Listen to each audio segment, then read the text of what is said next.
Voltamos com o programa Gente em Destaque, hoje com o empresário e ex-vereador Júnior Hadi. Bom, Júnior, agora nesse último bloco do nosso programa a gente vai falar sobre o seu mandato de vereador, sua candidatura a prefeito, que foi em 2008, né? No seu mandato, você logo que entrou, 2.700 votos, avassalador na votação, e foi eleito presidente da Câmara já para o biênio 2005-2006. E foi nesses 2 anos que a semente da TV Câmara começou a surgir aqui. Como é que foi que essa ideia surgiu? O que você lembra dessa época?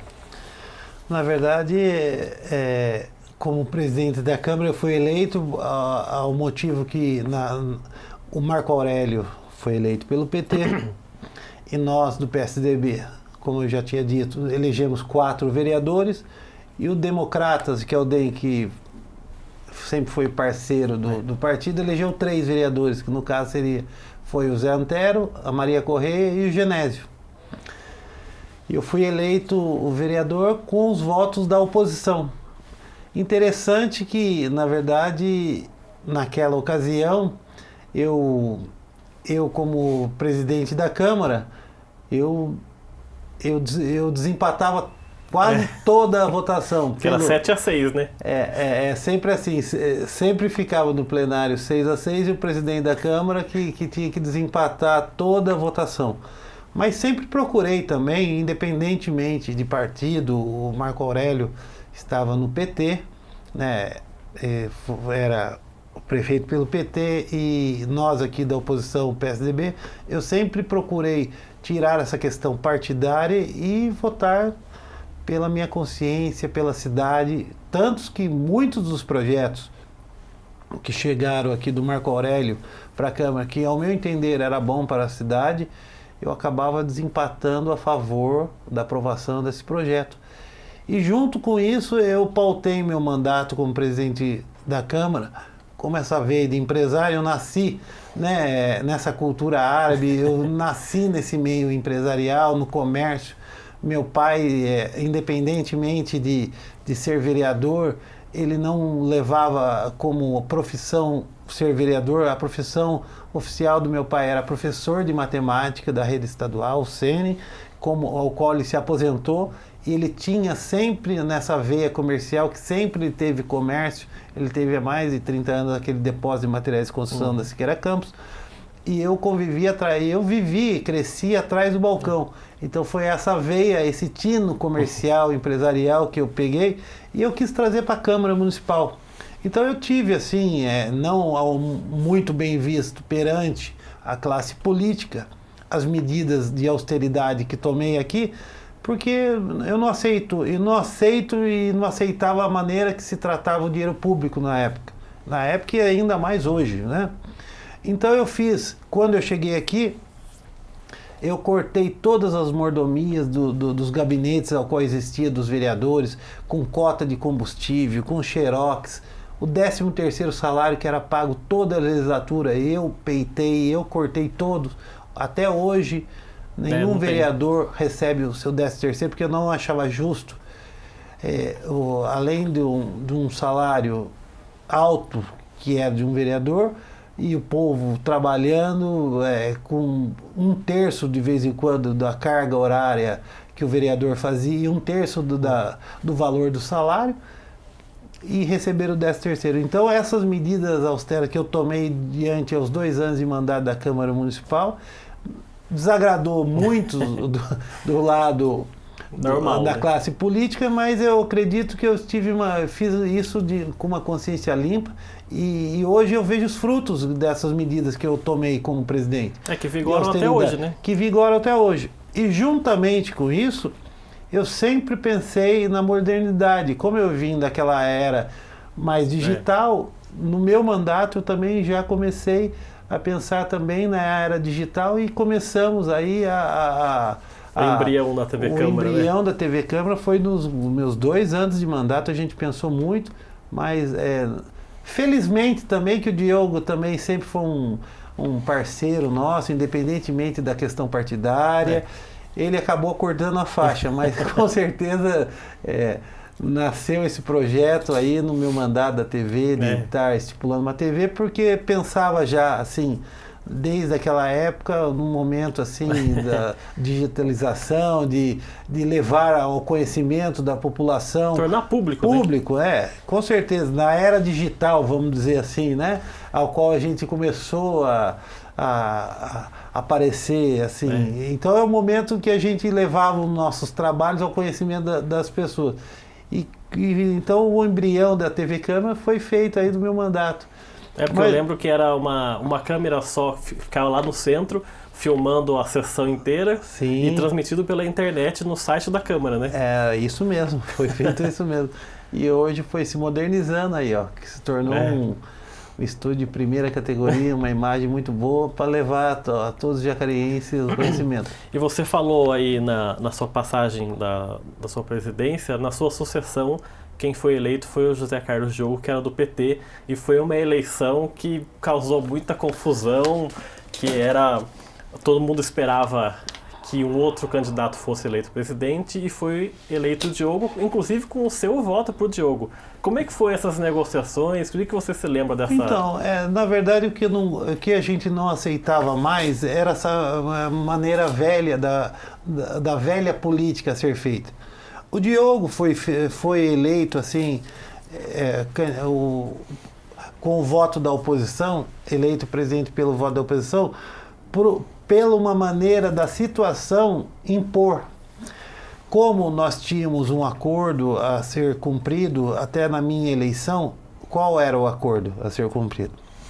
O acordo que era a ser cumprido, olha, o Democratas veio com a gente. Nós fomos eleitos 4 no PSDB e o Democratas foi eleito 3 do Democratas. Dariam 7. O que o primeiro acordo foi exigido? Olha, o Democratas, o partido em si, falou: tudo bem, vocês aí do PSDB se resolvam, apresentem um candidato ao qual nós 3 do Democratas vamos votar nesse seu candidato. No segundo biênio, vamos fazer o contrário. Nós 3 vamos nos reunir, decidir um candidato, vamos escolher um candidato e vocês 4 retribuem, e assim a gente passa o primeiro e o segundo mandato na oposição. Ok. Os 7 concordaram numa reunião por si próprio. No PSDB foi conversado, eu fui o escolhido do partido naquele momento para presidir, e quando chegou no meu para passar o bastão, né, a próxima eleição, começaram a roer a corda. O Diobel lançou a candidatura dele, coisa que desrespeitou o acordo firmado. Diobel, que era do PSDB, sendo que a vez seria, entre aspas, do DEM, né? Como nesta ocasião o Diobel não respeitou o acordo firmado há 2 anos atrás, que eu fui eleito presidente da Câmara, quis colocar a candidatura dele a goela abaixo.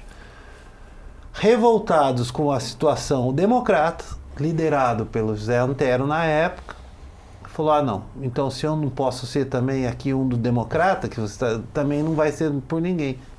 Fomos lá e escolhemos um do outro partido.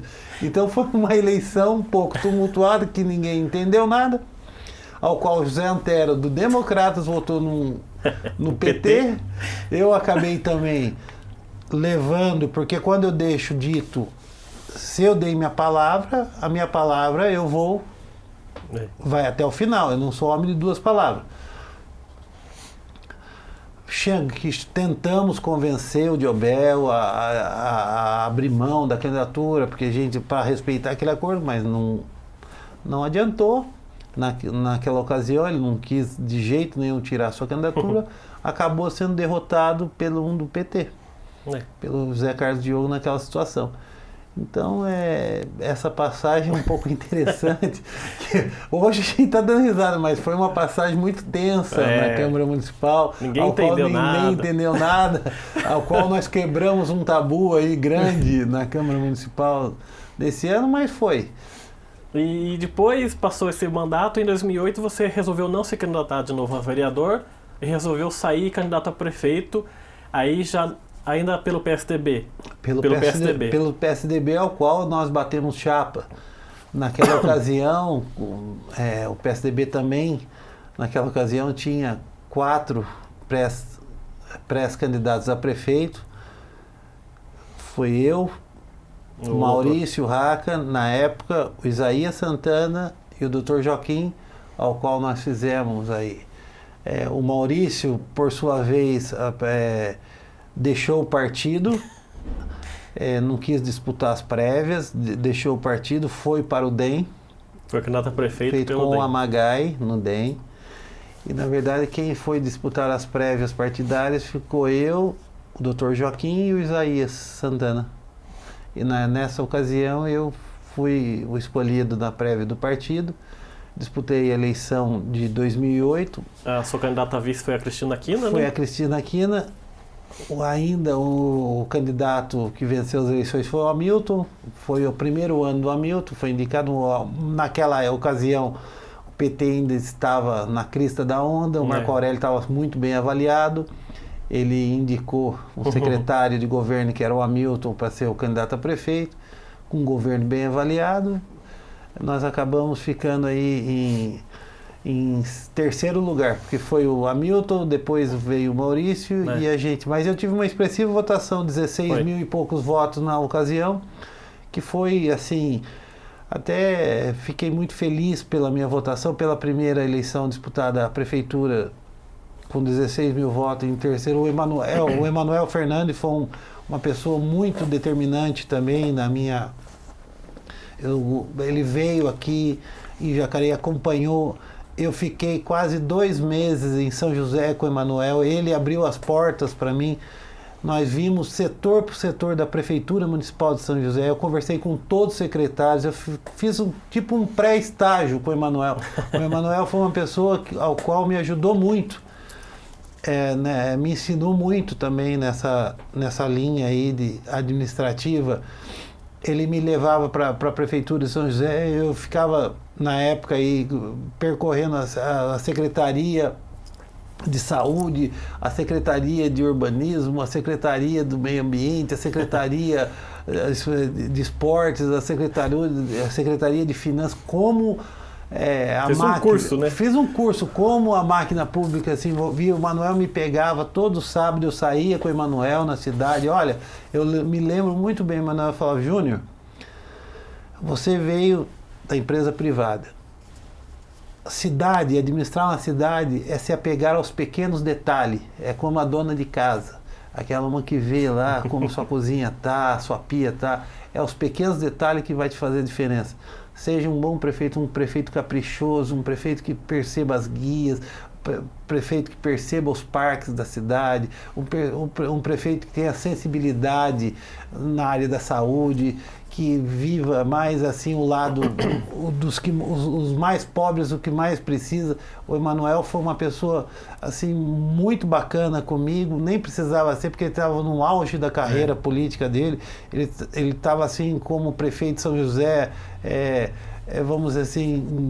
Ele era deputado federal na época, né? Deputado federal, tinha saído como prefeito de São José, assim, com uma avaliação enorme, gigantesca, tanto que foi eleito deputado federal com 500 e poucos mil votos, um caminhão de votos. Na verdade, ele até brincava, ele falou: não sei nem de onde apareceu tanto voto, mas foi fruto de um trabalho ao qual é uma pessoa que eu tenho assim um carinho muito especial, me ensinou muito na política. Eu sou da linha dele mesmo, de Emanuel Fernandes, é com pouco que se faz, é no dia a dia. Então é assim, eu tive uma experiência muito boa sendo candidato a prefeito. E você depois passou pelo PV, inclusive você foi candidato a deputado pelo PV, né? Fui candidato. E a gente está quase no fim da entrevista. Você hoje é filiado ao PR e muita gente até pensava no passado: o Júnior Hadi vai ser candidato a vereador aqui em Jacareí, ou vai ser candidato a vice do Edinho, ou ele mesmo candidato a prefeito, e você não foi candidato a nada o ano passado. Por que não foi candidato? Você desistiu da política, de ser candidato? Não, na verdade é assim, eu percebo hoje em dia, nós estamos vendo aí os principais partidos do nosso Brasil, PT, PSDB, PMDB. Hoje os partidos políticos, não estou falando de 3, 4 partidos, estou falando generalizando. Praticamente todos, né? Viraram uma organização criminosa, ao qual eles a política hoje eles se fazem para o bem deles, não para o bem de um povo. Nós estamos vendo aí, percebendo todos os escândalos presentes no nosso Brasil, tanto na área aí, nossos dois, a presidenta Dilma, que foi a eleita, caiu no escândalo, depois o segundo colocado, que quase ganhou. Também. O Aécio Neves, que é o presidente nacional do PSDB, também se visto, caiu no escândalo, pedindo dinheiro para as pessoas. Isso daí eu não aceito. Enquanto não houver uma reforma política de verdade, não dá para pensar em política. Por quê? Você acaba sendo mais um lá, você não vai fazer a diferença, e o modo que está sendo feito hoje, não existe hoje pessoa honesta na política, me desculpe. Mas daí não seria o caso contrário, por você ver a situação assim, bem podre mesmo, para a gente colocar em palavras claras, você sendo uma pessoa do outro lado, né? Você ser um candidato dessa geração que não aceita esse tipo de coisa exatamente para poder... Mas ninguém governa sozinho. Na verdade, a metodologia de um governo, que é o qual nós estamos tendo, hoje você, por exemplo, todos fizeram o que fizeram, roubaram o que roubaram e estão saindo, acabou tudo em pizza. Nós acabamos de ver o episódio do Aécio Neves, foi salvo pelo Senado, teve o seu mandato dado de volta. E tem gente que faz muito por menos aqui e fica preso. Então é um país de injustiças, e eu não concordo com isso. Enquanto nós não tivermos uma reforma de verdade política, não dá para pensar em... Está na minha veia, eu gosto de política, mas eu gosto da boa política. Eu gosto daquela política que nada mais é uma pessoa que se candidata a exercer um cargo público, ela tem que se candidatar a servir a comunidade, a servir, não olhar para si. Infelizmente, hoje, todos os políticos, tanto do meio federal, estadual e municipal, estão a serviço do seu partido. Na verdade, o Isaías Santana é uma excelente pessoa, ele tem uma oportunidade grande de estar transformando a nossa cidade, de estar mudando a nossa cidade. Mas o único problema dele é fanático pelo PSDB, ele está a serviço do partido dele, do PSDB. Não pode ter um partido, o líder do partido dele hoje está condenado, foi pego com a mão na cumbuca e acabou tudo em pizza. Então hoje não dá para conviver mais. Não estou falando de partido A e B, eu acho que tanto PSDB, PMDB, PT, PR, ao qual partido eu estou hoje, PV, não existe partido. Temos que mudar a forma. Tem que ter uma reforma política urgente no nosso país. Aí sim, eu acho que vai estar credenciando as pessoas que podem se doar para uma comunidade. Porque hoje só se candidata a um cargo eletivo quem não tem nada a perder. Infelizmente é assim. As pessoas que não têm nada a perder, que não se candidata a um cargo para que nada aconteça. Tá certo, Júnior. Eu quero agradecer muito a sua presença aqui no nosso programa. Muito obrigado por ter aceitado esse convite e parabéns por esses anos todos de trabalho aqui na nossa cidade. Obrigado mais uma vez pelo convite. Foi uma grande satisfação estar aqui contando um pouco da minha história, da história da minha família. Também gostaria de mandar aí um abraço à minha família, a Kátia, ao meu filho Lucas, ao Matheus, que vão estar me assistindo com certeza. E a todos aí, os telespectadores da TV Câmara. Um grande abraço. Muito obrigado. O programa Gente em Destaque então volta na próxima semana. Até lá.